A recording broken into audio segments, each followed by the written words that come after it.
দিবস উপলক্ষে গলাচিপাড়া উপজেলা এবং পৌর বিএনপি আয়োজিত আজকের এই জনসভার সম্মানিত সভাপতি সংগ্রামী সভাপতি রহমান এই জনসভায় উপস্থিত রয়েছেন বিএনপির সভাপতি সাধারণ সম্পাদক সহ পৌর বিএনপির নেতৃবৃন্দ, গলাচিপাড়া উপজেলা বিএনপির সাধারণ সম্পাদক সিনিয়র সভাপতি সহ পৌর উপজেলা বিএনপির নেতৃবৃন্দ,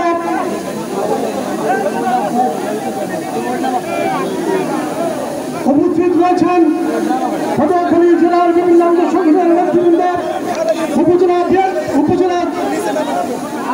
অঙ্গ সংগঠনের নেতৃবৃন্দ, উপস্থিত রয়েছেন দশমিনা উপজেলা বিএনপির নেতৃবৃন্দ, বিভিন্ন ইউনিয়নের সাধারণ সম্পাদক যারা প্রতিষ্ঠান করে এই জনসভাকে সংরক্ষণে দাঁড়িয়ে আমি গভীর শ্রদ্ধার সাথে স্মরণ করছি 7ই নভেম্বর জাতীয় বিপ্লব ও সংহতি দিবসের মহানায়ক, ইতিহাসের রাখাল রাজা, সৃষ্টির যার শরীয়ত, ব্যক্তি যার পরিধি, বাংলাদেশী জাতীয়তাবাদের মহান প্রবক্তা, স্বাধীনতার মহান ঘোষক শহীদ রাষ্ট্রপতি জিয়াউর রহমানের প্রতি গভীর শ্রদ্ধা নিবেদন করছি।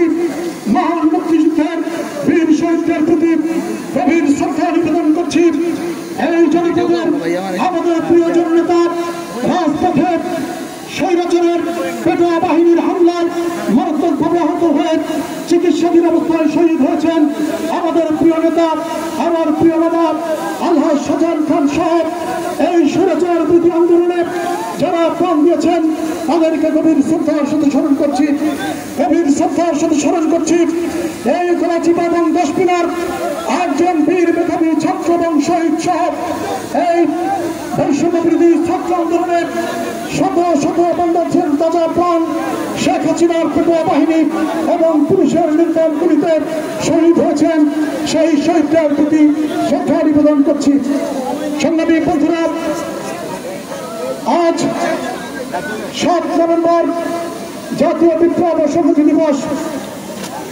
1975 সালের এই দিনে বাংলাদেশের স্বাধীনতা এবং সার্বভৌমত্বকে রক্ষা করবার জন্য বাংলাদেশের সিপাহী এবং জনতা তাদের কাঁধ নিয়ে বাংলাদেশের সার্বভৌমত্ব বিরোধী শক্তিকে পরাজিত করে জাতীয় বিপ্লব এবং সংহতি দিবস এই জাতিকে উপহার দিয়েছিলেন। আওয়ামী লীগ এই জাতীয় বিপ্লব এবং সংহতি দিবসকে তার আদর্শের সাথে সংঘর্ষিক মনে করে তারা এই দিবসের সরকারি এবং জাতীয় ছুটিকে তারা বাতিল করেছিল।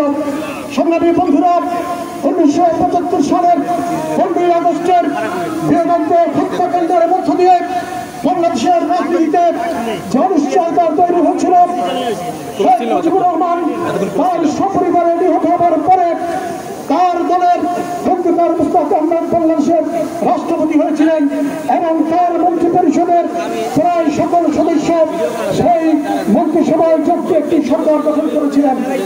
তারপর থেকেই বাংলাদেশের সেনাবাহিনীর অভ্যন্তরে এবং বিভিন্ন বাহিনীর মধ্যে অভ্যুত্থান পাল্টাভ্যুত্থান, কূপ পাল্টা কূপ এর ধারাবাহিকতায় যখন বাংলাদেশের স্বাধীনতা এবং সার্বভৌমত্ব বিদেশি শক্তির হাতে ফিরিয়ে দেওয়ার একটি মুহূর্ত তৈরি হয়, তখন বাংলাদেশের সাধারণ জনতা এবং সাধারণ সিপাহীরা রাজপথে নেমে এসে জাতীয় বিপ্লব এবং সংহতির মাধ্যমে সার্বভৌমত্ব বিরোধী শক্তিকে পরাস্ত করে পুনরায় বাংলাদেশের স্বাধীনতা এবং সার্বভৌমত্বকে সুসংহত করে সুরক্ষিত করে এই স্বাধীনতার সুরক্ষা জাতীয় বিপ্লব এবং সংহতি দিবস প্রতিষ্ঠা করেছেন।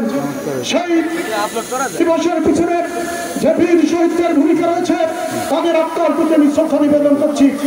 সংগ্রামী বন্ধুরা, সেই জাতীয় বিপ্লব এবং সংহতি দিবসের মধ্য দিয়ে শহীদ রাষ্ট্রপতি জিয়াউর রহমান বাংলাদেশের রাজনৈতিক কেন্দ্রবিন্দুতে চলে আসেন এবং তিনি বাংলাদেশের বহুদলীয় গণতন্ত্র প্রতিষ্ঠা করেন এবং জনগণের ভোটে নির্বাচিত হয়ে বাংলাদেশের রাষ্ট্রপতি এবং বাংলাদেশি জাতীয়তাবাদের শ্রেষ্ঠ দর্শক গঠনের মাধ্যমে একটি বাংলাদেশ জাতীয়তাবাদী দল তৈরি করেন, যে দল বাংলাদেশের মানুষের আশা আকাঙ্ক্ষার পাশাপাশি বাংলাদেশের স্বাধীনতা এবং সার্বভৌমত্বের প্রতিনিধিত্ব করে।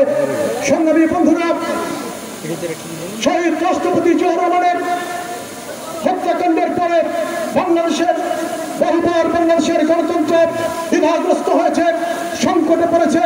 কিন্তু গত 15 বছর এবং 17 বছর শেখ হাসিনার নেতৃত্বে বাংলাদেশের যে সরকার পরিচালিত হয়েছে, সেই সরকার সম্পূর্ণ পুলিশ এবং বিভিন্ন বাহিনীর অস্ত্রের মাধ্যমে মানুষকে হত্যা, গুম, খুন এবং বাংলাদেশের ব্যাংকগুলোকে লুটপাট করে বিদেশি শক্তির কাছে সেই টাকা তুলে দিয়ে বাংলাদেশের প্রাকৃতিক সম্পদগুলোকে বিদেশি শক্তির কাছে তুলে দিয়ে অবৈধভাবে বাংলাদেশের রাষ্ট্র ক্ষমতায় টিকেছিলেন।